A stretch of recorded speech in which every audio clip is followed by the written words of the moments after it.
Hello. What is up, Wing Chun? How's it going? Nice of you to join. Hey, Amy, how's it going? Hey, Amy. Disco Chixify, how's it going? Peepzilla, glad you could join. Bigfoot, how's it going? Peepzilla, your cat wants to sit on your shoulder. Put your cat on my shoulders. Losh, nice of you to join. Hey, Katie, how's it going? Leah Sim? Hey, Nikki, good evening.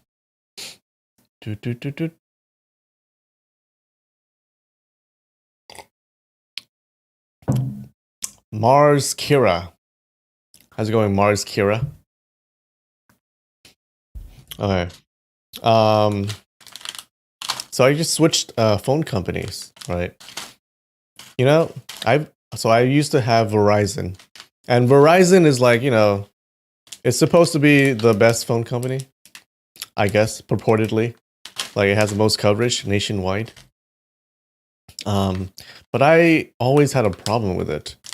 So, like ever since I switched phones, so I bought a new phone from eBay, and that was like a couple years ago, and 2 years ago, 3, and yeah, and ever since I switched that phone, I've always had problems with it.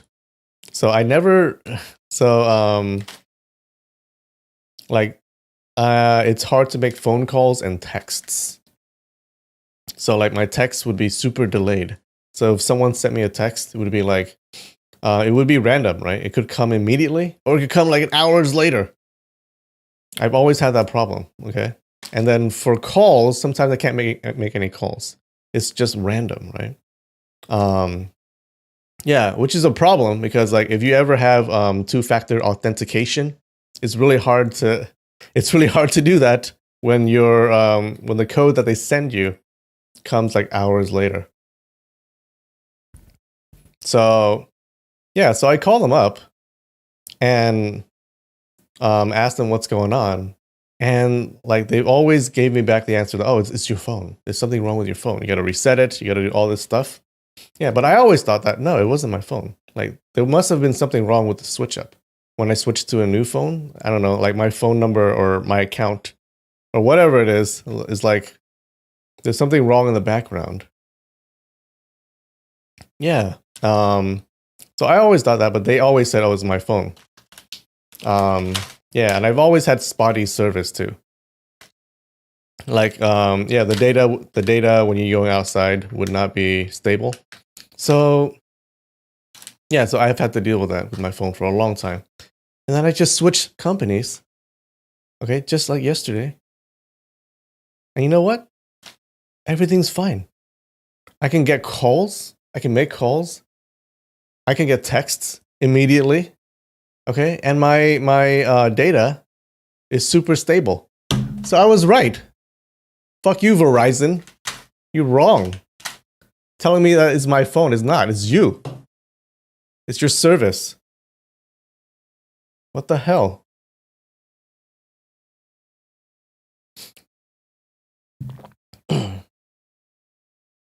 Yeah. So my phone seems fine now.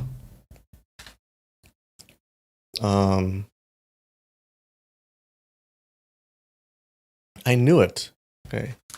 I always knew it. It was you just had to switch from Verizon too? Cool.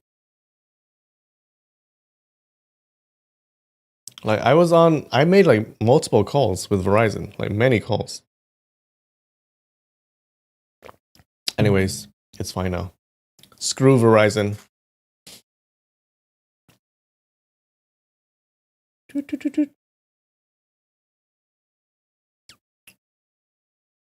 All right.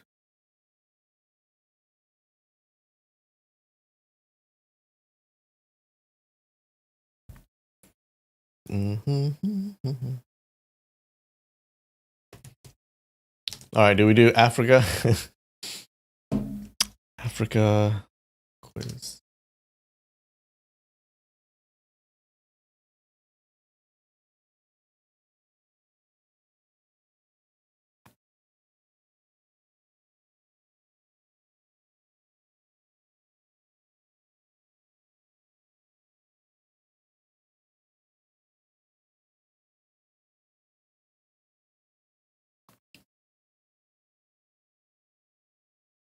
You had Verizon years ago. You also switched. Yeah. Did I have to restrain someone in one of their stores? No, I haven't had to do that yet. Did you have to do that? All right. What did we get last time, guys? Do you remember? It was like 55%, right? Yeah.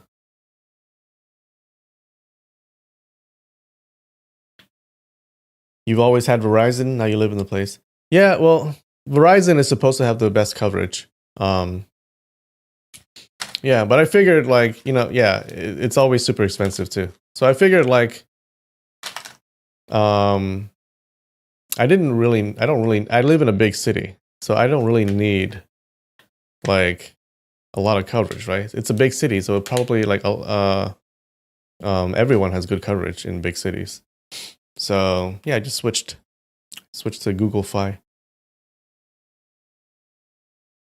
and it's like half the price of Verizon, and it's so much better for the moment, I guess. Maybe like somewhere down the line it gets worse.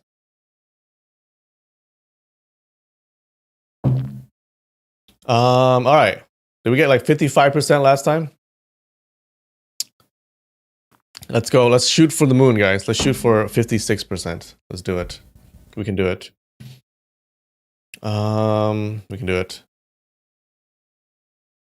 I think I'm trying to learn this part. Okay. Yeah. We got to do this in a smart way, okay? We can't just go around randomly. So I'm trying to focus on this part now. I'm going to learn these countries. And once we do that, I'm going to learn the other ones. Okay. So Burkina Faso, it's not in there, I think. It's somewhere else. Blah, blah, blah, blah. Oh, it is there. Fuck. This Rwanda is probably here somewhere.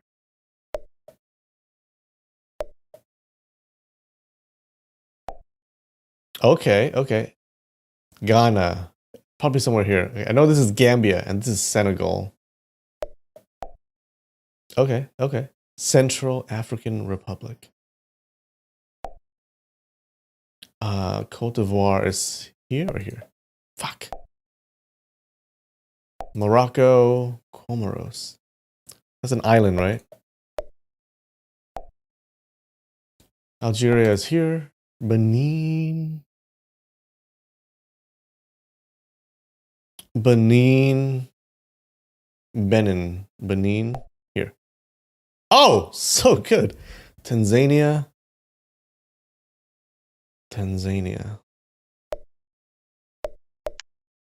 Fuck.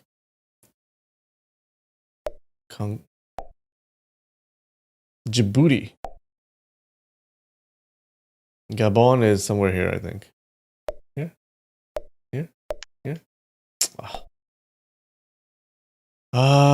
This one.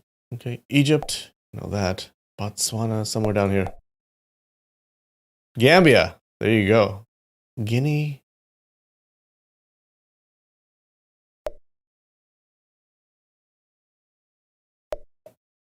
Sierra Leone. Guinea. Sudan. Angola. Angola's here. Tunisia. Western Sahara. Okay. I don't know where this is.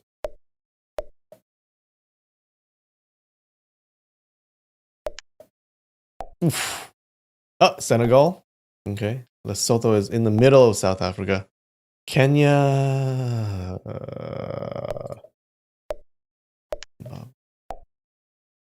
Madagascar. Eritrea. Here. Seychelles.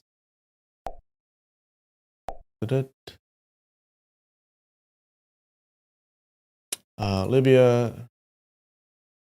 Which one? Nigeria. Ah, fuck. Guinea-Bissau, I think, is here. Okay. Mauritania. Oh, wow. Zimbabwe. Uganda. Togo. Here. Namibia. Somewhere here.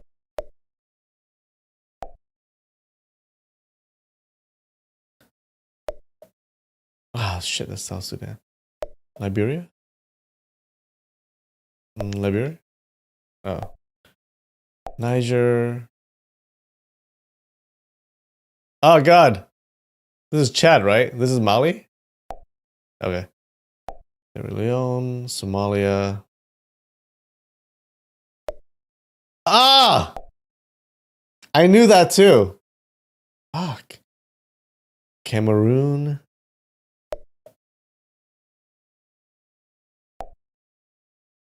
South Sudan, Ethiopia, South Africa. Cape here, right?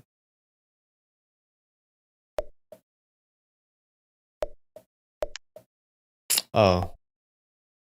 Mali, Malawi, Burundi, Eswatini.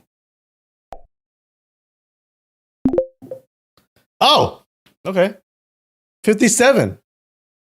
It's gradually going up. Gradually going up. Okay, good.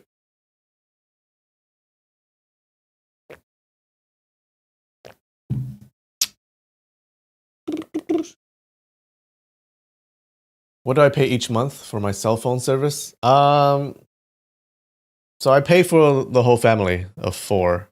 So with Verizon, I was paying like 160 around. Yeah. They just upped the price too. So I wanted to switch. Yeah. So now it's like $90 or something. Like almost half.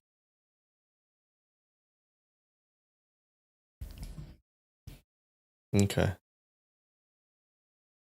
I want to do a quick Semantle. All right, let's do it.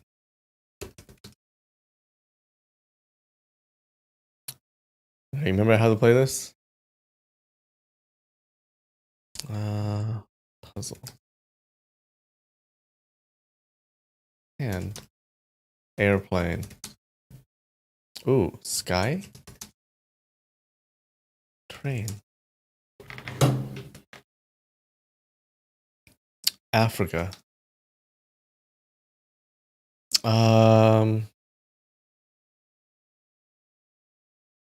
Ocean. Oh. Sea? River. Glacier. Cold. Hot. Okay, okay. Waterfall? Fish? Shark? Oh, eel.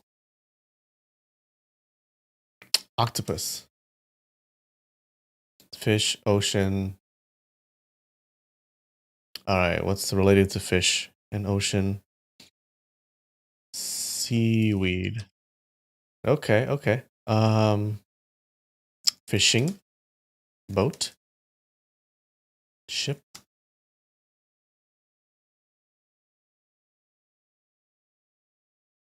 mermaid, squid, kraken. No.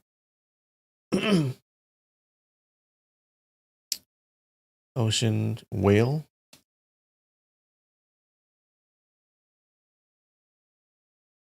sushi, fish, tuna. All right, fish, seaweed, squid. What is it? Giant. Monster.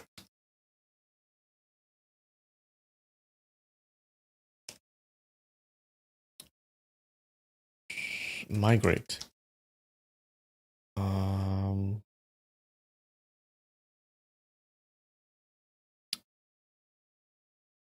Ocean, salmon, Cthulhu. It doesn't know Cthulhu. It's something with fish and sea. Island. Shark we got. Dive. Diving. Catch. Train. Air. Underground.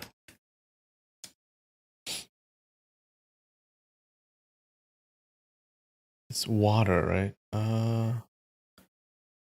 Reef? Oh, coral. Oh, okay. Coral. Coral reef. School. Like a school of fish. Wave. Life.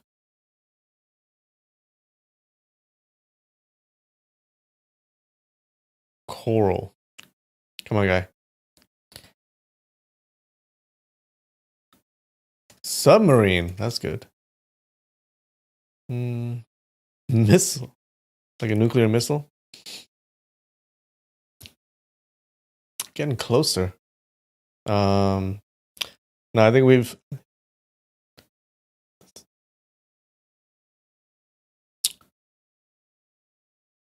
Yeah, the thing is, like, we're going down the fishing route, like the fish and sea route, but it might not be it. It might be something totally different.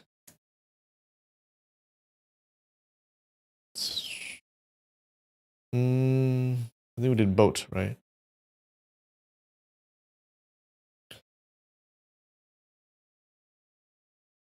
Sun. Rays. Shine. Sand. Beach. Beaches. Turtle. Son of a turtle. Egg.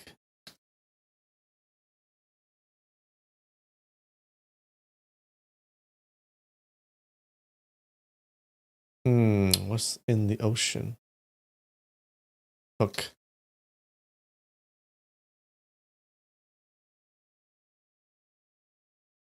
Lost at sea. No.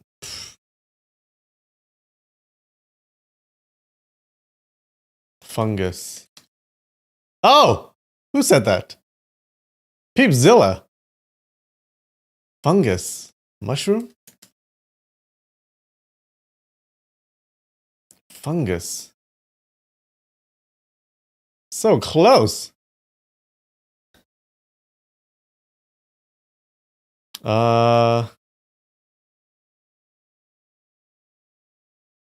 Moss? Lichen? Okay. Plants.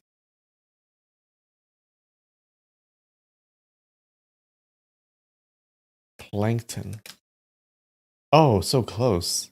Fungus. Fungus is super close. Mold.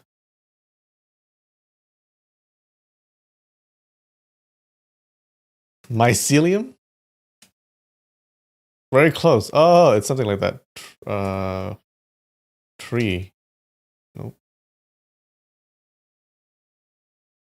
Microorganism? Oh, shit. Bacteria. Oh! All right, 64. Good job, guys. Nice.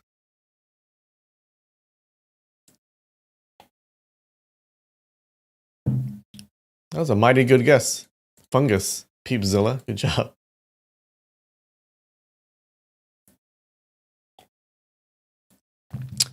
Good job, team.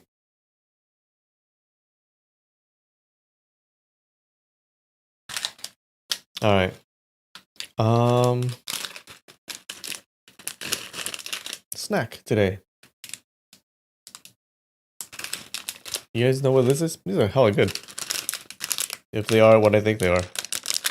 They're like little cracker puffs. Yeah.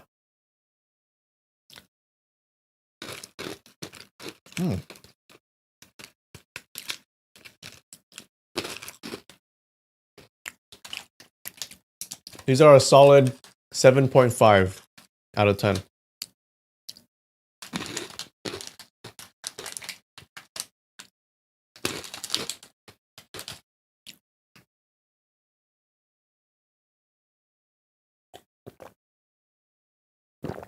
All right.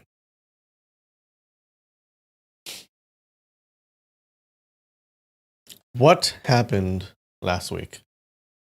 Oh, sorry. How do they taste? They're just sweet. They're hella good.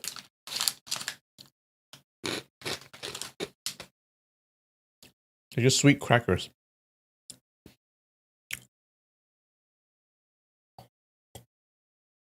All right, guys. What happened last week? Okay. So to recap, so Doan Zhengchun is at Madame Ma's place, and he's poisoned and he's helpless. And it's part of the plot by Madame Ma and Bai Shijing, right? Bai Shijing is like one of the elders of the Baker's clan. And it turns out that Madame Ma had exposed our hero Xiao Feng's heritage, his Khitan heritage, because she was mad that a long time ago he didn't acknowledge her beauty.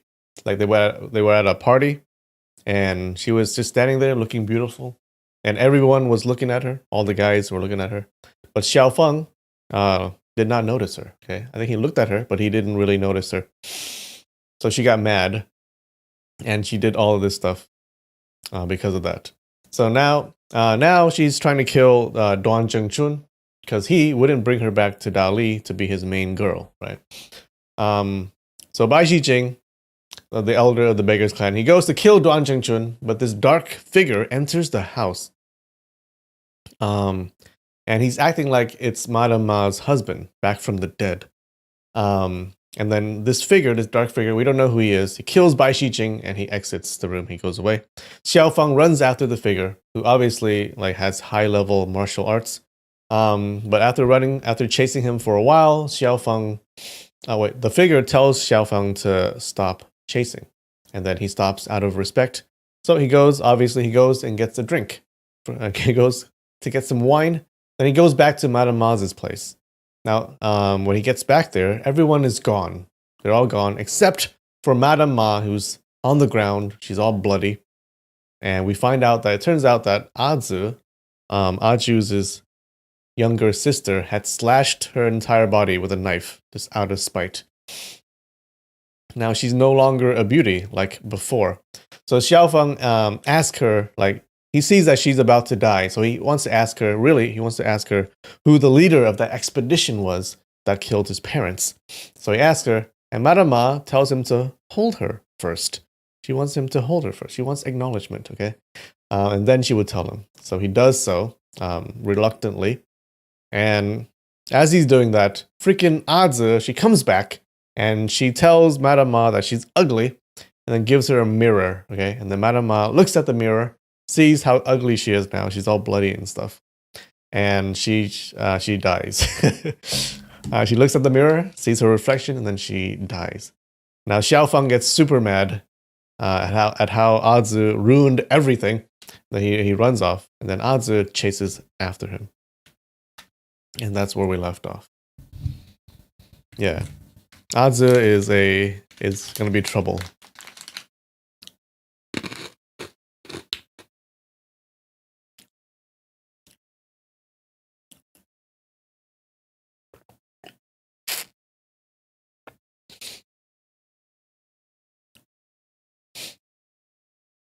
All right.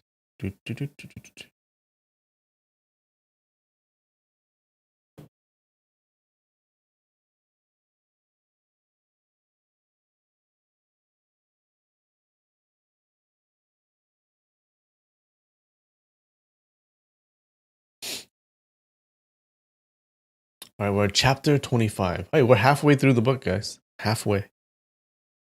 This is a long story. Chapter 25. A journey through the mist, walking on snow.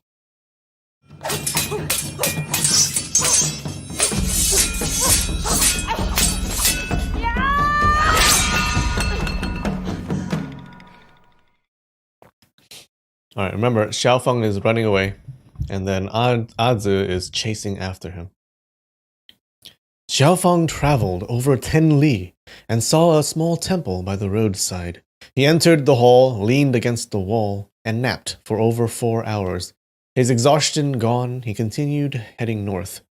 After walking another 40 li, he arrived at the northern crossroad, Chengtai Pass. Naturally, the first thing to do was to find a wine shop. He ordered 10 caddies of white wine, 2 caddies of beef, and a fat chicken. After pouring and drinking 10 caddies of wine, he ordered another 5 caddies. As he was drinking, he heard the sound of footsteps, and a person walked in. It was precisely Ah Zi. Xiaofeng thought, this little girl is here to ruin my passion for drinking. He turned around and pretended that he hadn't seen her. Ah Zi smiled and sat down at the table opposite him. She called out, Proprietor, bring the wine. The bartender walked over, smiled, and said, Little miss, are you also going to drink wine? Ah Zi reprimanded, Miss should just be miss. Why do you need to add a little to it? Why wouldn't I drink wine? Get me 10 caddies of white wine first. In addition, prepare another 5 caddies to serve later. Get 2 caddies of beef and a fat chicken. Hurry, hurry. The bartender stuck out his tongue and didn't withdraw it for a long time. He cried out, Hey, oh, my goodness. Is Miss serious or joking? You're so small. How can you eat this much? As he said this, he looked sideways at Xiaofeng and thought, She's directing this at you. Whatever you drink, she'll also drink. Whatever you eat, she'll also eat. Ah Zi said, Who says I'm so small? You don't have eyes, right? Are you afraid that after eating I won't have money to pay up? As she said this, she took out a silver ingot from her bosom. With a dung sound, she tossed it onto the table and said, If I can't finish eating or drinking, then wouldn't I feed it to the dogs? What do you need to worry about? The bartender smiled and said, Yes, yes. He looked sideways at Xiaofeng again and thought, She's really getting at you now and beating around the bush, cursing you. A while later, the meat and wine were brought up. The bartender carried a large bowl and placed it in front of her. Smiling, he said, Miss, I'll pour wine for you now. Ah Zi nodded and said, Okay. The bartender poured a full bowl of wine for her and thought, It'll be a wonder if you finish drinking this bowl and don't roll around on the ground intoxicated. Ah Zi held the bowl in her hands, brought it to her lips, and licked a bit. She frowned and said, So pungent, so pungent. This inferior wine tastes really bad. Were it not for a few big idiots in this world who are willing to drink it, how could your wine be sold? The bartender cast another sidelong glance at Xiaofeng, saw that he had ignored her all along, and unconsciously laughed inwardly. Ah Zi tore a chicken leg, took a bite, and said, Peh, it's smelly. Gotta hate her. I hate her so much. The bartender cried out, feeling wronged. This delicious fat chicken was still making goo sounds this morning. It's fresh and hot.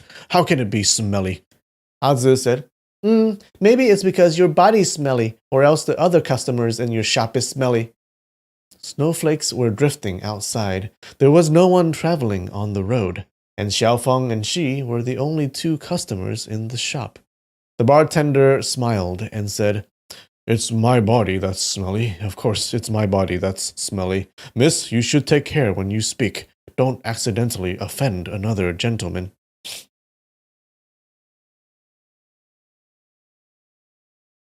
Is that the noise chickens make? You don't know that? Chickens make goo sounds.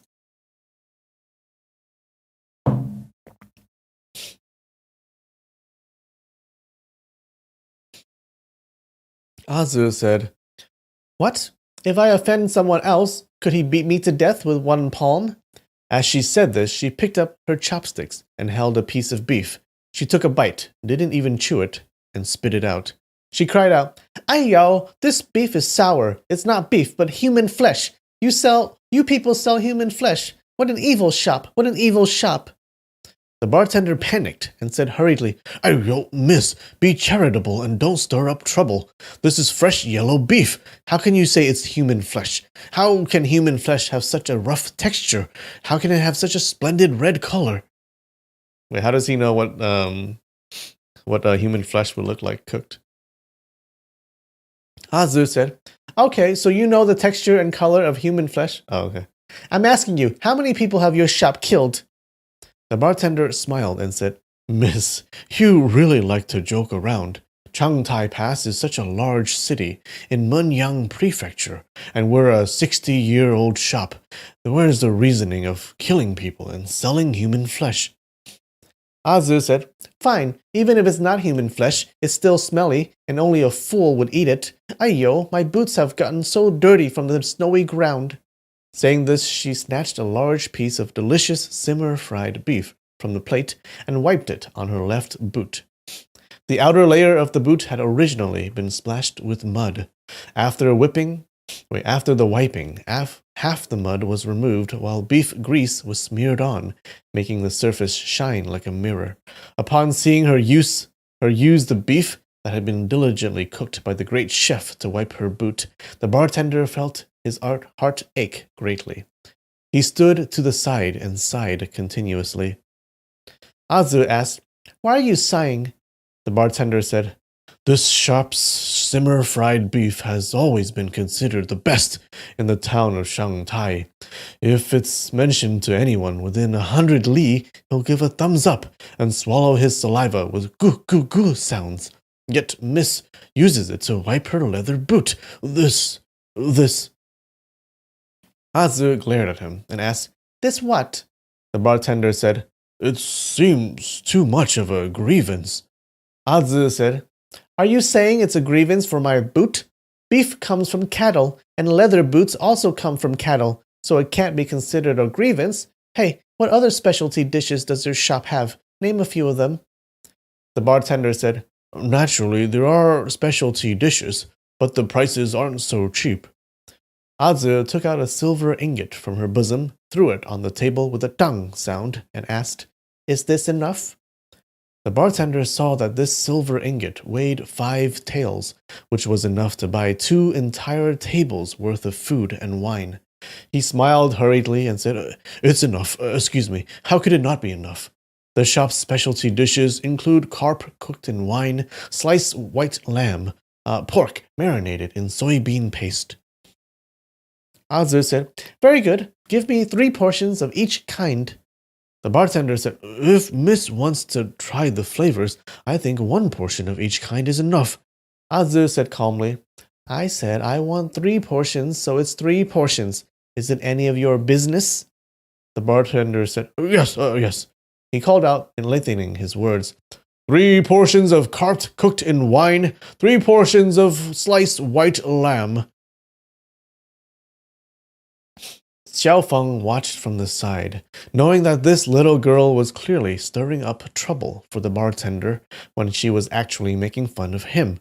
Presently, he ignored her and minded his own business, drinking wine and appreciating the snow.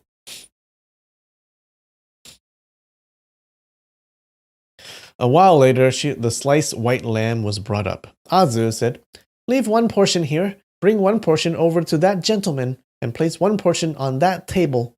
Place a bowl and chopsticks over there, and pour good wine. The bartender said, Is there another customer coming? Azu glared at him and said, You're so talkative. Be careful or else I'll cut off your tongue. The bartender stuck out his tongue, smiled, and said, I'm afraid that Miss doesn't have the ability to cut off my tongue. Oh no, why would you say that? Xiaofeng's heart jumped, and he glared at him, thinking, Aren't you asking for death? How can you dare to say such words to this rebellious little devil? The bartender brought the lamb to Xiaofeng's table. Xiaofeng said nothing, picked up his chopsticks, and ate it.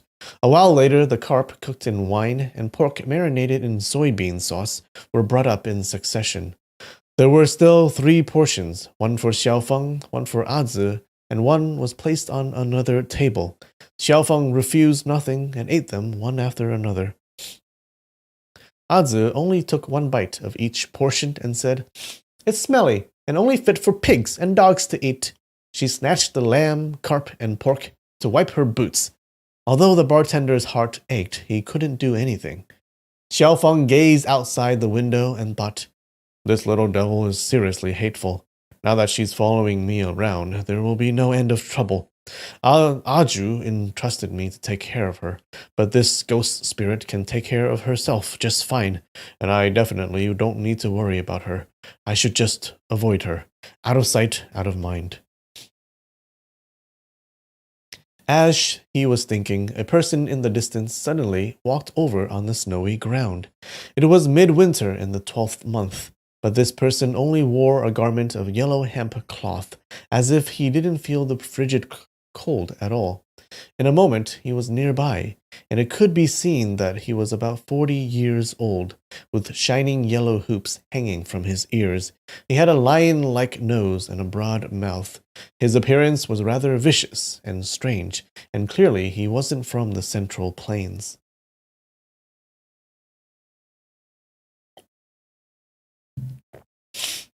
This person arrived at the wine shop, lifted the curtains, and entered. When he saw Azu, he stared blankly. Then his face revealed a happy expression. He wanted to talk, but restrained himself and sat down at a table. Azu said, "There's wine and meat. Why won't you eat it?" That person saw the unoccupied table, filled with food and wine, and said, "Is that for me? Many thanks, younger Marshall's sister." Oh, they're from the same clan, the same school. As he said this, he walked over and sat down. He took out a small gold knife from his bosom, cut the beef, and used his hands to eat it. After eating a few pieces of meat, he drank a bowl of wine. His wine tolerance wasn't bad. Xiaofang thought, so he's actually a disciple of the old freak of Xing Xiu Hai. He originally didn't like this person's appearance or bearing, but upon seeing that his wine tolerance was quite good, he felt that he wasn't actually extremely hateful. Oh, really? Is that how you judge character, Xiaofeng?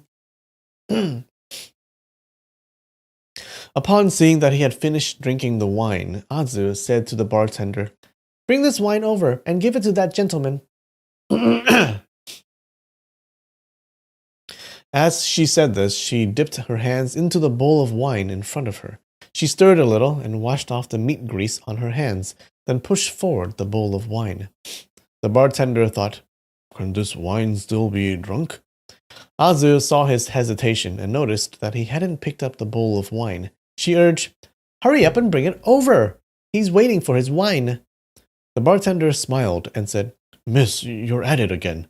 How can this bowl of wine still be drunk?" Azu's face hardened, and she said, "Who says it can't be drunk? Are you contemptuous that my hands are dirty? Let's do this. You drink a mouthful of the wine, and I'll give you a silver ingot." Saying this, she took out a small silver ingot weighing 1 tael from her bosom and placed it on the table. She is the worst? Yeah, she is the absolute worst.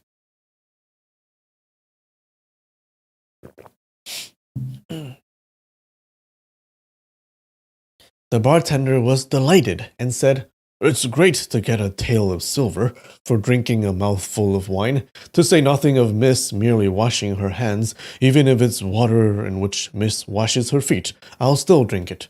Saying this, he picked up the bowl of wine and drank a big mouthful. Unexpectedly, when the wine entered his mouth, he felt like his tongue was being burned by red-hot iron, and he was in acute pain. With a "wah" sound, the bartender opened his mouth and spouted out the wine. He was in so much pain that he bounced on his legs and shouted loudly, "My mother! Hey-yo, my mother!" When Xiaofeng saw him like this, he was greatly alarmed. He heard his shouting come more and more indistinct. Clearly his tongue had swelled. The wine shop's shopkeeper, the great chef, and the other bartenders rushed over when they heard the shouting. "What's going on? What's going on?" The bartender tore at his face with his hands. He was already unable to speak and stuck out his tongue, which had swelled to 3 times its normal size, and was entirely black.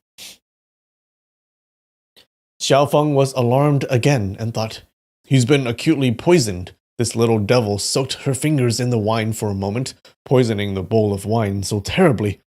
When everyone saw the unusual condition of the bartender's tongue, they all became frightened. They blurted out simultaneously, "What kind of poison did he come across? Was he pinched by a scorpion? Aiyo, this is disastrous! Hurry, hurry, ask for a physician!" The bartender pointed a finger at Azu. Suddenly, he walked over and knelt down on the ground in front of her. He kowtowed, making dong, dong, dong sounds. Azu smiled and said, "Aiyo, I can't afford this. What are you pleading with me for?" The bartender raised his head, pointed to his tongue, and kowtowed again. Azu smiled and said, "You want me to cure you, right?" The bartender was in so much pain that his brow beaded with sweat. He scratched his body everywhere with his hands, kowtowed, and cupped his hands in obeisance. Azu reached into her bosom and took out a gold knife, exactly the same as the knife that the lion-nosed man had used. Oh no. She grabbed the back of the bartender's neck with her left hand and brandished the gold knife with her right. With a light ch sound, she cut off a small section of the tip of his tongue. All the spectators shouted loudly and saw that the tongue was gushing blood. The bartender was greatly startled, but as the blood flowed out, the poison was removed. The pain on his tongue immediately disappeared, and after a moment, the swelling also receded. Azu took out a small bottle from her bosom, pulled out the stopper, and used her pinky fingernail to gather some yellow medicinal powder and flicked it onto his tongue. The blood flowing out immediately slowed.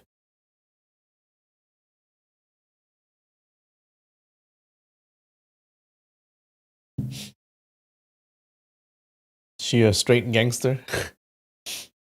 The bartender didn't dare to be angry, but was unwilling to give thanks. His expression was extremely awkward, and he said, You. Now that a section of his tongue had been cut off, naturally he couldn't speak clearly. Oh no. Azu held that small ingot of silver in her hand, smiled, and said, I said that if you drank a mouthful of wine, I would give you a tael of silver. Just now you spat out the mouthful of wine, so that doesn't count. Drink again. Oh, I hate her so much. The bartender flapped his hands and said unclearly, I don't want to drink. Azu put the silver back in her bosom, smiled, and said, What did you say a moment ago? It seemed as if you said, You want to cut off my tongue. I'm afraid that Miss doesn't have this ability, right? But now you kowtowed and begged me to cut it. I was almost about to ask you, does Miss have this ability or not? Only now did the bartender suddenly realize that this matter had occurred only because he had said one wrong sentence. His hatred and resentment reached their peak, and he wanted to make a move immediately and ferociously beat her. But upon seeing that at both of the other two tables sat a tall and strong man who was clearly on her side, he felt timid. Azu asked, Are you going to drink it or not? The bartender said angrily, Your father. He recalled that if he spoke thoughtlessly and cursed at her, he would very likely suffer again at her hands. Both scared and angry, he ran quickly into the inner room and didn't come out again. The shopkeeper and everyone else discussed continuously and glared at Azu. All of them returned to their original places and substituted another bartender to go take care of the customers. After seeing the circumstances from a moment ago, the bartender trembled with fear and apprehension and didn't dare to say a single word. Xiaofeng was extremely angry. That bartender only cracked a joke, and you punished him to be handicapped for the rest of his life. In the future, he'll never be able to speak clearly again. She's so young, yet her behavior is so vicious. Azu said, Bartender, bring this bowl of wine to that gentleman's table for him to drink. Saying this, she pointed at the lion-nosed man. When the bartender saw her pointing at that bowl of wine, his entire body was already shaking. Upon hearing her order him to bring the wine to a customer, he became even more frightened. Azu smiled and said, Right. Since you're unwilling to give the wine to the customer, then you must want to drink it yourself. That's fine. Just drink it yourself then. The bartender was so scared that his complexion was an inhuman color. He said hurriedly, No, this lowly person won't drink it. Azu said, Then hurry and bring it over. The bartender said, Yes. He firmly held the bowl of wine with his hands and moved with fear and trepidation to the lion-nosed man's table. Out of fear that he would accidentally spill even half a drop, his hands trembled. When the bottom of the bowl hit the tabletop, it made ta-ta-ta sounds. The lion-nosed man held the bowl of wine with his hands and stared at the wine within the bowl. He was approximately a foot away from it, but he neither moved it closer nor placed it back onto the table. Azu smiled and said, "Second elder martial brother, what's wrong? Little sister treats you to drink wine, but are you unwilling to give me face?" Xiao Feng thought, "The acute poison in this bowl of wine is incomparable. Of course, this person wouldn't give in to provocation and lose his life for nothing. Even a person with strong internal energy may not necessarily be able to withstand the acute poison within the wine." The lion-nosed man stared in thought for a long time before raising the bowl to his lips and directly drank it into his stomach. With gu-du sounds. Gu-du? Like gluk, gluk, gluk, gluk. With gluk, gluk sounds. Xiao Feng was alarmed and thought, could it be that this person actually has incomparably profound internal energy and can dissolve this kind of acute poison? Amidst his bewilderment, he saw that he had already finished that large bowl of wine and placed it back onto the table. His thumbs were dripping wet with wine, and he casually wiped them on his lapel. Xiao Feng pondered for a while and understood. That's right. Before drinking the wine, he had inserted his thumbs into it and held the bowl for a long time without drinking. Most likely he had applied the antidote on his thumbs and dissolved the acute poison within the wine. Upon seeing that he had finished the bowl of poisoned wine, Azu's expression immediately became frightened. She forced a smile and said, "Second elder martial brother, your ability to dissolve poison has greatly improved. Congratulations." The lion-nosed man didn't pay any attention to her. He swallowed and chewed fiercely, eating 80 to 90% of the dishes on the table. He patted his stomach, stood up, and said, "Let's go." Azu said, "Please do as you wish. I'm sure we'll meet again someday." The lion-nosed man stared at her with strange eyes and said, "What? I'm sure we'll meet again someday. You're leaving with me." Azu shook her head and said, "I'm not going." She walked over to Xiao Feng's side and said, "I have an agreement with this big brother. We're going to take a turn in Jiangnan." The lion-nosed man stared at Xiao Feng and asked, "Who's this guy?" Azu said, "What guy? Speak more politely. He's my brother-in-law and I'm his sister-in-law. The two of us are relatives." The lion-nosed man said, "You gave me a problem and I solved it. So you should listen to me. Don't tell me that you dare to violate the rules of our sect." Xiao Feng thought, so actually Azu told him to drink the poisoned wine in order to give him a difficult problem, but didn't expect that this person actually solved it. Azu said, "Who said I gave you a problem? Are you talking about drinking this bowl of wine? So funny. I gave this bowl of wine to the bartender. Who would have thought that you of the magnificent Xingxiu sect would drink the leftover wine that the smelly bartender drank? The smelly bartender drank it and didn't die either. What's so extraordinary about you drinking it after him?" Let me ask you, did the smelly bartender die? If even this kind of person can drink it, then how could I give such an easy problem to you?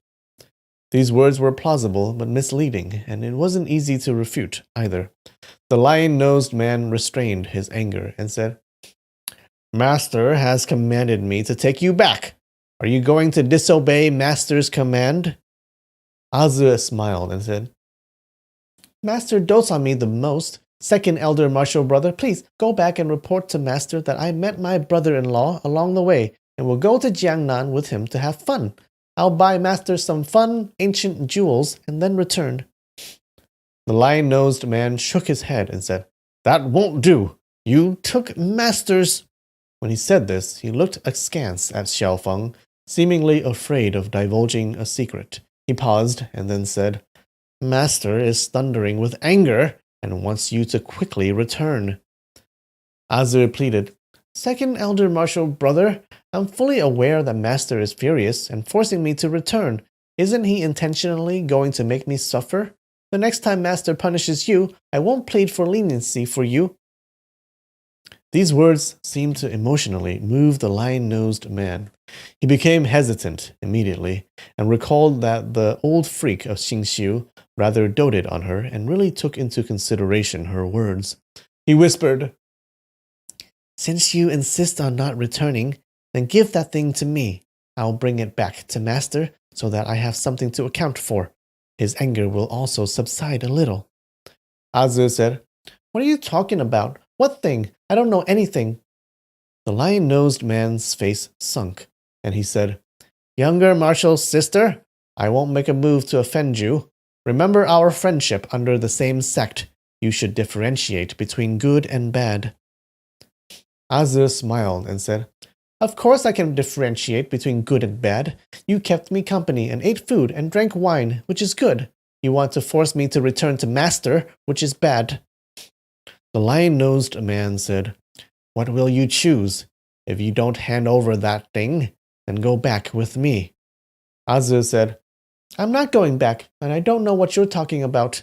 You want something that I have? Fine." Saying this, she pulled out a pearl hairpin from her hair. She said, "If you want an identifying object to have something to account for to bring back to Master, then take this pearl hairpin." The lion-nosed man said, "You really want to force me to have no choice but to make a move, right?" Saying this, he took a step forward. Azu saw that he had easily finished drinking the poisoned wine, which meant that his poison skills were far better than hers, and that he also had internal energy, so she was absolutely not his match. The martial arts of the Xingxiu sect were sinister and vicious, and not a single move gave any leeway. As soon as the enemy was hit, even if he didn't die, he would be seriously injured. After being injured, he would suffer all kinds of torment and die extremely miserably. Except when martial brothers fought with their lives for ranking within the sect, they never exchanged moves or practiced together. Because if they exchanged moves, they had to distinguish relative superiority, and once they distinguished relative superiority, there would be casualties. The martial master and disciples never performed their martial arts. After the old freak of Xingxiu passed down his secret skills, everyone practiced separately. As for who was stronger or weaker, each person only knew his own level. Only upon confrontation would who was stronger or weaker be revealed. In accordance with the rules of the Xingxiu sect, her test using the poisoned wine was equivalent to comparing their skills under the same sect, so it was no small matter. If the lion-nosed man had acceded, he would be subjected to her control for the rest of his life.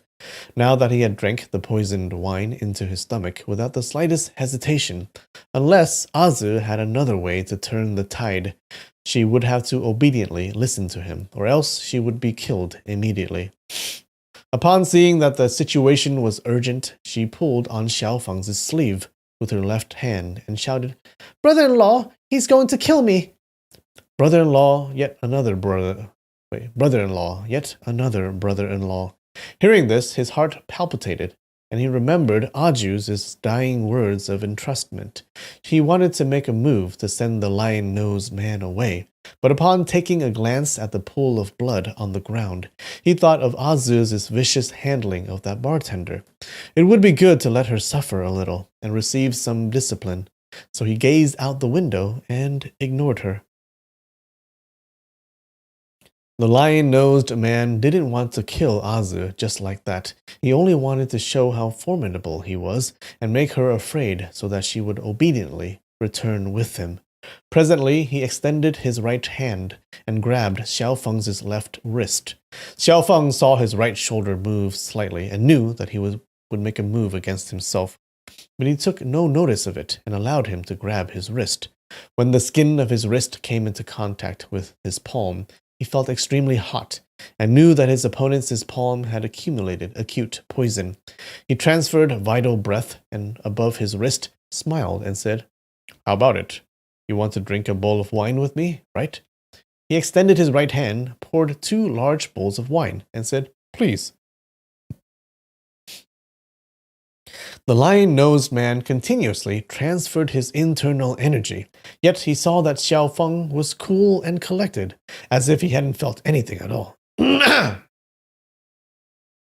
As if he hadn't felt anything at all. He thought, "Don't be pleased with yourself. Later, I'll let you know how formidable my poison palm is." He said, "Drinking wine is drinking wine. Why wouldn't I dare?" He raised a bowl of wine and drank one big mouthful. When the wine reached his throat, counterflowing internal breath rushed from his chest. He couldn't help but make a wah sound and spouted out the full mouthful of wine. His lapel was dripping wet with wine, and he immediately coughed loudly, not stopping until a long time later. Now he couldn't help but pale in fright. This kind of counterflowing internal breath had clearly been secretly transferred from his opponent's vigorous internal energy into his own body. If he wanted to take his life, it would be easy as flipping his hand. In this moment of fright, he hurriedly released his hold on Xiao Feng's wrist. Unexpectedly, there was actually an extremely sticky force on Xiao Feng's wrist, and his palm was stuck to his wrist, unable to break away. The lion-nosed man was greatly alarmed and tried to shake off forcefully. Xiao Feng didn't budge. It was like shaking off from an obelisk. Xiao Feng poured another bowl of wine and said, "Old chap, you didn't get to drink the wine just now. After you finish drinking this bowl, how about we part ways?" The lion-nosed man struggled forcefully again, but was still unable to break away. His left hand immediately struck violently at Xiao Feng's face. The palm hadn't arrived when Xiao Feng already smelled a rotten fishy color, as if emanating from a large pile of dead fish.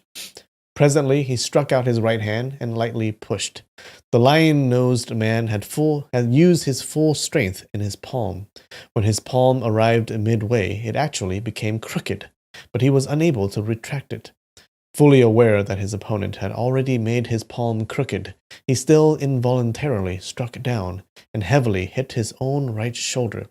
With a ka-la sound, even his shoulder joint was struck. Azu laughed and said, "Ha! Second elder martial brother, there's no need to stand on ceremony. How come you hit yourself? This makes me too embarrassed." The lion-nosed man was extremely angry, but his right hand was stuck above Xiao Feng's wrist, and he was unable to break away. He didn't dare strike with his left hand again. He struggled to break away for the third time, but failed. So presently he summoned his internal energy, wanting to penetrate the acute poison accumulated in his palm into his enemy's body. It immediately bounced back, and moreover, didn't stop at his palm, and didn't even go upward. The lion-nosed man was greatly alarmed and hurriedly transferred his internal energy to resist. But this acute poison-infused internal energy was like the oceans and lakes flowing backwards into the rivers. In an instant, it passed below his elbow joint, charged toward his armpit, and slowly rushed toward his chest. Naturally, the lion-nosed man understood how formidable the toxicity of his own palm was. If it invaded his heart, he would immediately meet a violent death. He was so worried that his entire face was full of sweat that dripped down drop by drop. Azu laughed and said, "Second elder martial brother, your internal energy is seriously superior. In such cold weather, you can be still dripping with sweat. Little sister truly admires you so much." How would the lion-nosed man have the leisure to pay attention to her ridicule? For fully aware that he was already so unfortunate, but unwilling to wait for death with his hands tied, he desperately summoned his energy. If he could hold on for another moment, then all the better. Xiao Feng thought, "This person has no enmity with me. Although he directly approached me with an evil scheme, why should I kill him?" Suddenly, he retracted his internal energy. The lion-nosed man suddenly felt that the sticky force on his palm was gone. The poison-infused internal energy that had nearly reached his heart rushed back into his palm. Surprised, he hurriedly retreated 2 steps, his face drained of blood. He panted for breath and didn't dare to go near Xiao Feng again. He had just narrowly escaped from mortal danger and returned from the gates of hell. The bartender was completely unaware and went over to pour wine for him.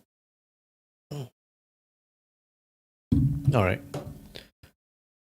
I'll take a 5-minute break, guys. I'll be right back.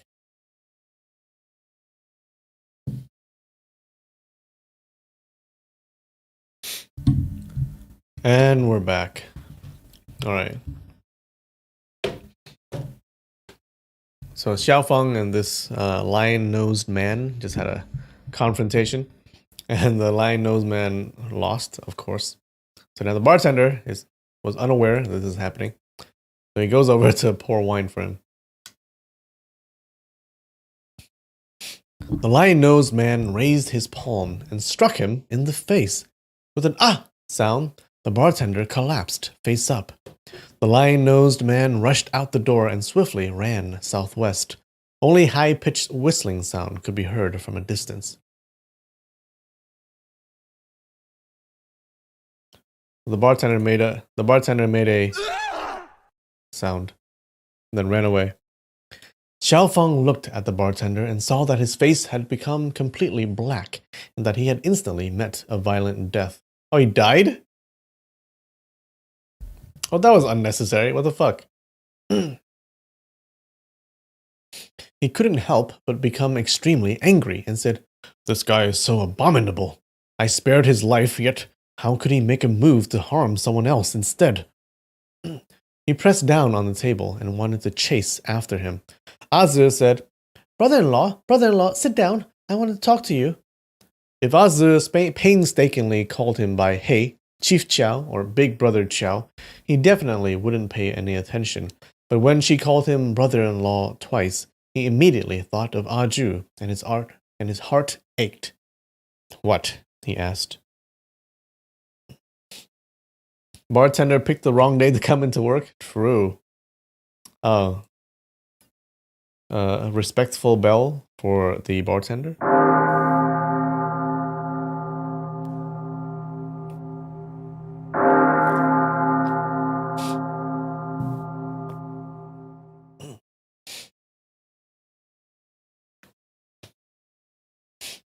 Azu said, "Second elder martial brother isn't abominable. Because he couldn't make a move to injure you, the poison couldn't be discharged, so he had no choice but to kill someone." Oh.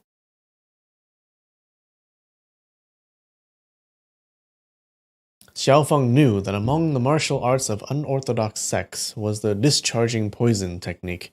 After the poison was accumulated in the palm, if it couldn't be used on the enemy's body, it had to be struck on a cow or a horse and kill a domestic animal, or else the poison would return into the body. I see. Xiaofeng said, "To discharge the poison, couldn't he have struck an animal?" Azu had explained it so casually, as if the reason was only natural. Xiaofeng's heart turned cold. This little girl's temper is so vicious. Why should I pay any attention to her? Upon seeing that the wine shop's shopkeeper and other staff were rushing out again, and unwilling to create more difficulties, he sidestepped out the shop door and headed north. He heard Azu following him soon afterward. Presently, he accelerated his footsteps, and after a few strides, he had cast her far away. Suddenly, he heard Azu say delicately, Brother-in-law, wait for me. I can't keep up." Xiaofeng had previously always spoken face-to-face with her, and when seeing her expression and bearing, loathing would arise in his heart. At this moment, she was calling from behind him, and actually sounded just like the delicate voice of Aju when she was alive. These two sisters, born of the same parents, had lived separately since childhood, but they had the same father and mother, and even the tones of their voices was extremely similar. Xiaofeng's heart quaked, and he came to a stop and turned around. Through eyes blurred by tears, he saw a young maiden dashing over the snowy ground. It was truly as if Aju had been revived. He spread his arms and called in a low voice, "Aju! Aju!" In an instant, he thought in a daze of when he and Aju had returned to the central plains from Yanmen Pass together. The journey's atmosphere had been intimate, charming, and gentle. Suddenly, a soft body pounced onto his bosom and called, "Brother-in-law, why didn't you wait for me?" Xiaofeng was startled and returned to his senses. He lightly pushed her away and said, "Why are you following me?" "You sent away my elder martial brother for me, so naturally I came to thank you." Xiaofeng said indifferently, "You don't need to thank me. I didn't deliberately help you. It was he who made a move on me, so I had to defend myself to avoid dying by his hand." Saying this, he turned around and continued walking. Azu threw herself forward to grab his arm. Xiaofeng tilted his body slightly, so Azu grabbed empty air and stumbled forward. With her martial arts, she could easily steady herself, but she seized the chance to act coquettishly and fell on the snowy ground. She shouted, "Ayo, ayo, what a painful fall."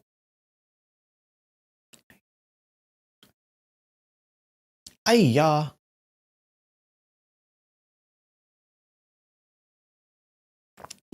It doesn't make sense. The two sisters grew up in different parts of China, so they'll have different accents.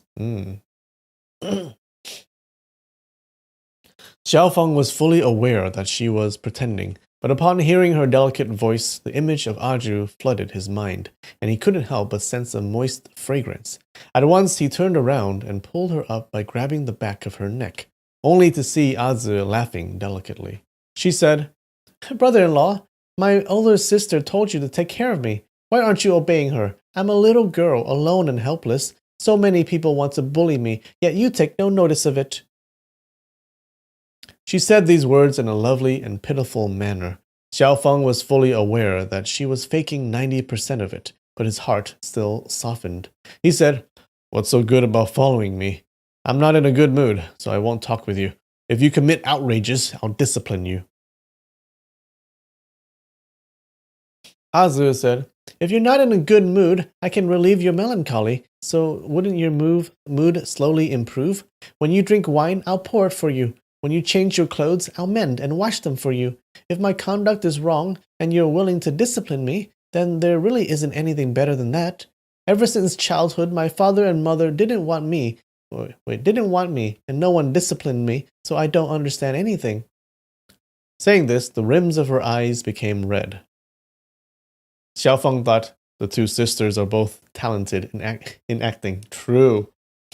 Their abilities to deceive people are extremely brilliant and have really reached perfection.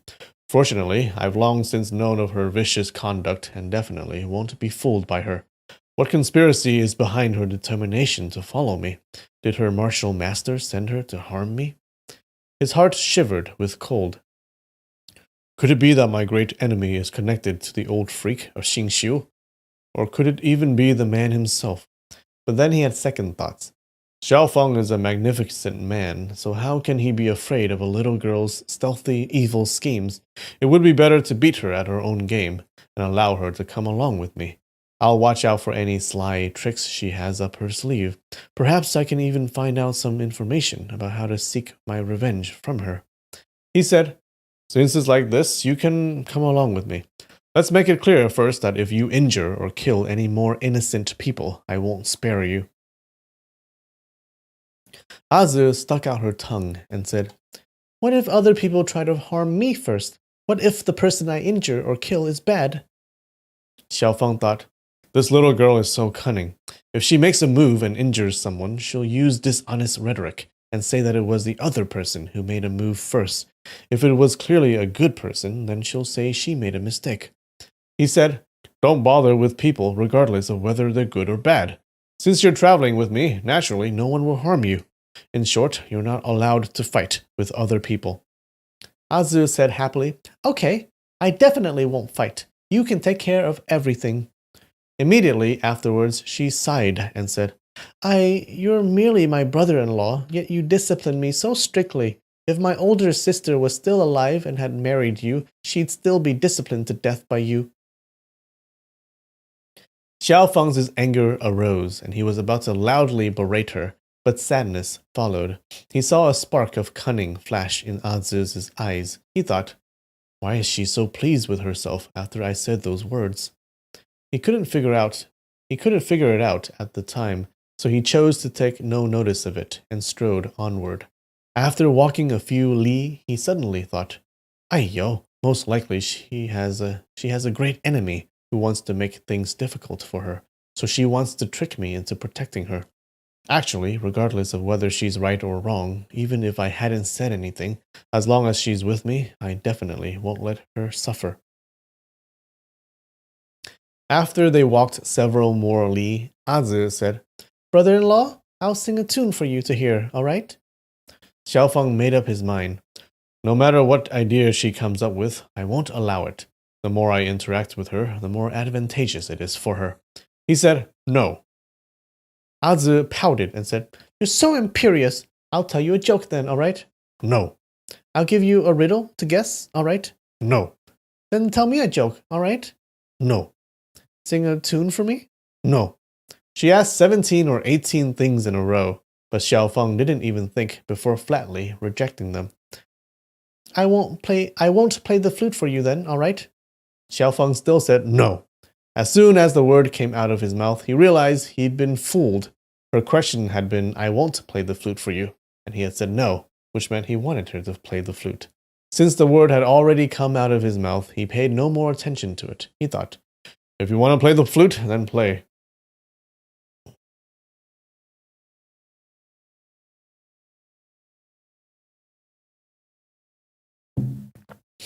Azu sighed and said, "You don't want this, you don't want that. You're so difficult to serve, but you just had to want me to play the flute, so I can only obey you." Saying this, she took out the jade flute from her bosom.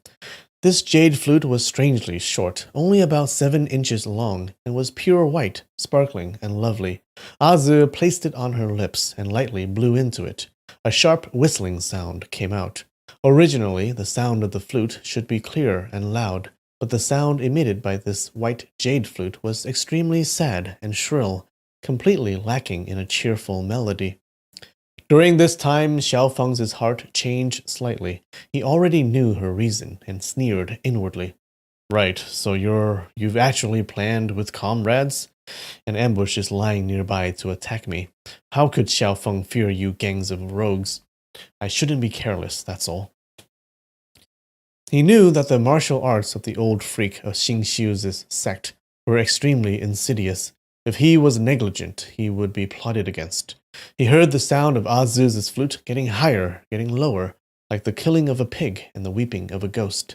It was extremely unpleasant to hear.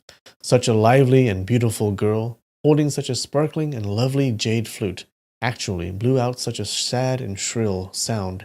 It showed even further how sinister the Xingxiu sect was. Xiaofeng ignored her and hastened on his journey.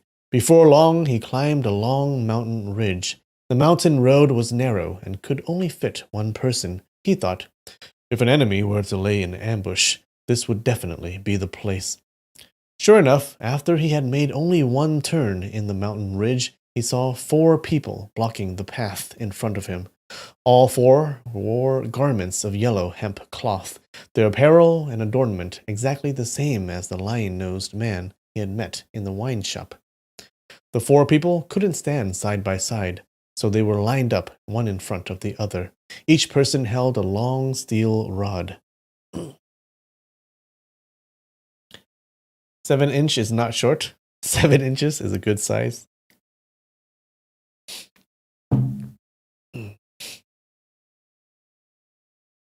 Azu stopped playing her flute, halted her steps, and shouted, "Hello, 3rd Elder Martial Brother, 4th Elder Martial Brother, 7th Elder Martial Brother, and 8th Elder Martial Brother. What a coincidence that everyone is gathered here." Xiaofeng also halted his steps and leaned against the mountain wall. He thought, how are they going to mystify and deceive? The foremost of the 4 people was a fat, middle-aged man. He first sized Xiaofeng up and down for a long time before saying, "Hello, little martial sister. How could you injure 2nd Elder Martial Brother?" Alarmed, Azu asked, "2nd Elder Martial Brother is injured? Who injured him? Is his injury serious?" The person in the very back said loudly, What are you being insincerely courteous for? He said it was you who ordered someone to injure him." He was a dwarf, and furthermore in the very back. so his entire body was obstructed by 3 people in front of him. Xiao Feng couldn't see his appearance, but heard him speak extremely fast, so he was obviously had an impulsive temper. The steel rod this person held was actually the longest and largest, so it could be assumed that his bodily strength wasn't weak. It was predestined that he was short, but he was outstanding in other areas. Azu said, 8th Elder Martial Brother, what did you say? 2nd Elder Martial Brother said that it was you who ordered someone to injure him. Aiyo, how could you use such an evil scheme? If Master finds out, how could he let you off? Don't tell me you're not afraid. The dwarf flew into a rage and struck the mountain rocks with his steel rod, making dung sounds. He said loudly, "It was you who injured him, not me." Azu said, "What? It was you who injured him, not me? It seems like you've confessed. 3rd Elder Martial Brother, 4th Elder Martial Brother, and 7th Elder Martial Brother. You've heard this with your own ears. 8th Elder Martial Brother said it was he who killed 2nd Elder Martial. Wait, killed? He didn't die. Did I misread? He was injured, right? Yeah, he didn't die.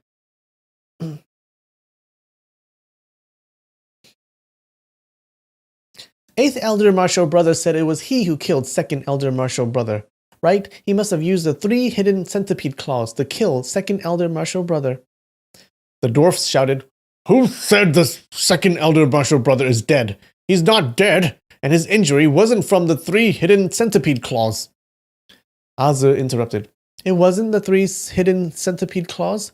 Then it must have been the marrow-sucking palm, your expert skill. 2nd Elder Martial Brother accidentally fell for your scheme.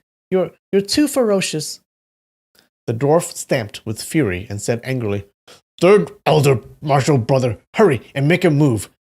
Take this little slut back and ask Master to deal with her. She's speaking nonsense. I don't know what she's saying. What things..." He had trouble speaking in the first place, and now that he was anxious, he spoke extremely fast and was even more unintelligible. The fat man said, "It's not necessary to make a move. Little Martial's sister has always been well-behaved and obedient. Little Martial's sister, come with us." This fat man spoke slowly and deliberately, and seemed extremely amiable. Azu smiled and said, "Okay, I'll do whatever 3rd Martial Brother tells me to do. I've always obeyed you." The fat man laughed and said, "Ho ho ho, then there's nothing better. Let's go." "Okay, please do as you wish." The dwarf in the back shouted, "Hey, hey, what please do as you wish? We want you to come with us." Azu smiled and said, You can go first, and I'll come soon after." Won't do. You have to come with us." "That's fine, but unfortunately my brother-in-law won't agree." Saying this, she pointed at Xiao Feng. Xiao Feng thought, here it comes. This act is nearly over. He leaned lazily against the mountain wall, hands folded over his chest, as if he didn't care about anything happening in front of him. The dwarf said, "Who's your brother-in-law? How come I can't see him?" Azu smiled and said, "You're too tall, so he can't see you either." Damn. With a dung sound, the dwarf plopped his steel rod on the ground and flew over. Both his body and his rod rose above the heads of his 3 elder martial brothers. He landed in front of Azu and said, "Hurry and go back with us." Saying this, he grabbed at Azu's shoulder. Although this person's stature was short, he had a thick waist and broad arms. He looked rather imposing from the side, and his movements were extremely nimble. Azu didn't dodge and allowed him to grab her. The dwarf's large hand was just about to touch her shoulder when he suddenly hesitated and stopped. He asked, "Have you already used it?" Azu asked, "Use what?" "The Divine Wood King Cauldron, of course." As soon as he said Divine Wood King Cauldron, the other 3 people shouted loudly in unison, "8th younger martial brother, what are you saying?" Their voices were extremely strict and severe. The dwarf took a step back, fear showing on his face. Xiao Feng pondered. What's the divine wood king cauldron? These four people's expressions are extremely solemn. They're definitely not acting. They lay in an ambush here, but why didn't they make a move? But instead they argue among themselves. Could it be that they're worried that they can't defeat me, so they're waiting for reinforcements? The dwarf said, It's the divine, that thing. Azu pointed and said, I gave it to my brother-in-law. As soon as she said this, the four people's gazes simultaneously fell on Xiao Feng, and all of their faces showed anger. Xiao Feng said, These people are seriously troublesome. I'm disciplined to pay attention to them any longer.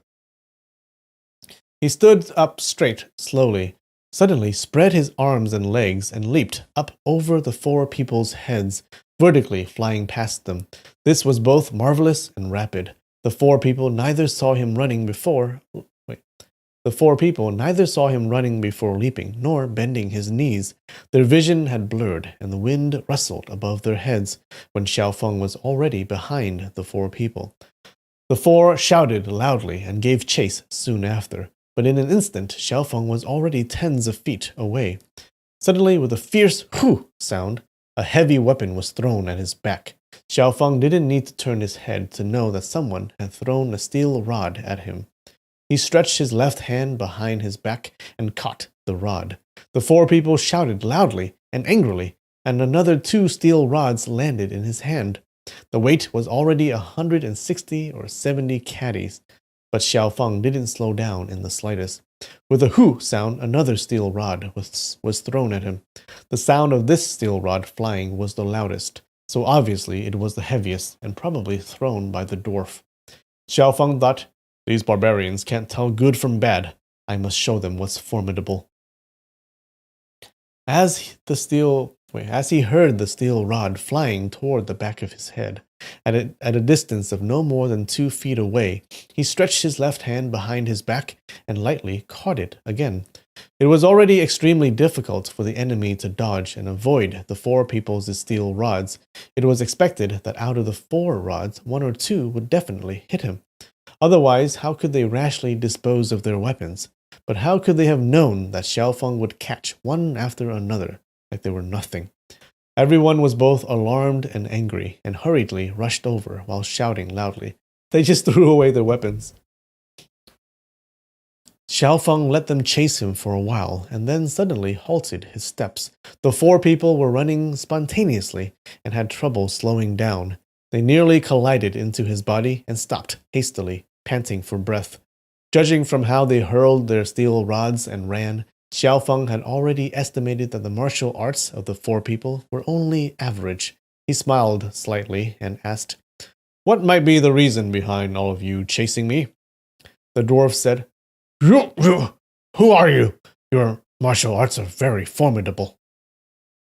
Xiao Feng laughed and said, It's not really formidable. As he said this, he transferred his energy into his palm and noiselessly pressed a steel rod into the snowy ground. The earth on the mountain road was extremely firm and hard, yet the steel rod was gradually shortening. Before it was 2 feet from the ground, Xiao Feng released his hand, lowered his right foot, and pressed the steel rod down to the very bottom's flat surface. Of the 4 people, some of them had opened their eyes wide, and some of them had opened their mouths wide, unable to close them again. One after the other, Xiao Feng pressed 2 more steel rods into the snowy ground. When he was about to insert the 4th steel rod, the dwarf leapt forward and shouted, Don't touch my weapon! Xiao Feng laughed and said, Fine, I'll return it to you. He raised the steel rod in his right hand, aimed it at the mountain wall, and thrust it with force. With a dung sound, it was inserted straight into the mountain wall. The steel rod was about 8 feet long, and 5 feet had been inserted into the rock. The steel rod had been inserted into extremely firm and hard black rock. After transferring his energy and actually throwing so deeply into the rock, Xiao Feng felt happy and thought, These past few months I've experienced so many worries and hardships. My martial arts didn't decline, but actually improved. Half a year ago, I'm afraid I wouldn't have been able to insert it so deeply. The four people shouted loudly in alarm simultaneously, their faces showing admiration. Azu hurried over and shouted, "Brother-in-law, your martial arts of the hands are so great. Hurry and teach me." The dwarf said angrily, "You're a disciple of the Xingshu sect. How could you ask an outsider to teach you skills?" "He's my brother-in-law, so how could he be an outsider?" The dwarf was anxious to get his weapon back and leapt, stretching his hand to grab his steel rod. How could he have known that Xiaofeng had already estimated the limit of his Qinggong skills long ago? The steel rod was inserted horizontally into the mountain wall, about 14 or 15 feet above the ground. The dwarf's fingers fell short by a few feet, and he was unable to touch the steel rod.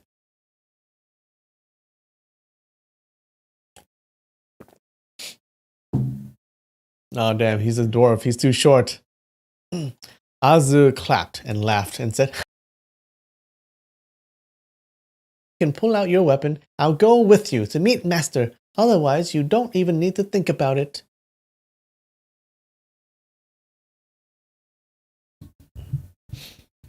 And I think we should stop here. I think we're good. It's about halfway. Yeah. All right.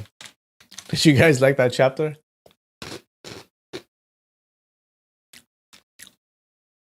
How much do you hate this little girl? Jesus Christ.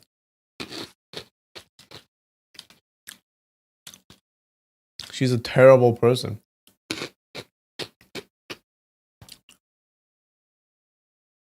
I guess that's what happens when you're raised by the old freak of Xingshu, whoever he is.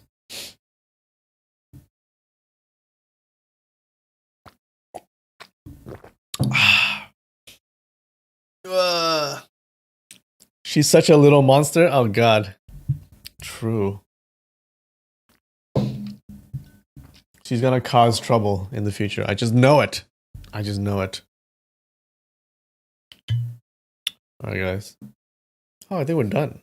Maybe. Hold on. Oh yay, finished.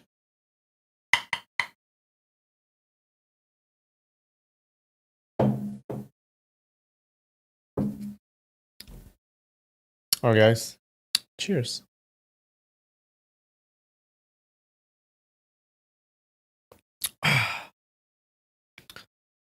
This translator never uses good words. I like this translator. His grammar is a little iffy, but he's understandable. Alright guys. Thanks for joining. Hope you liked this chapter. And I love you. And I'll see you next week. Alright, bye!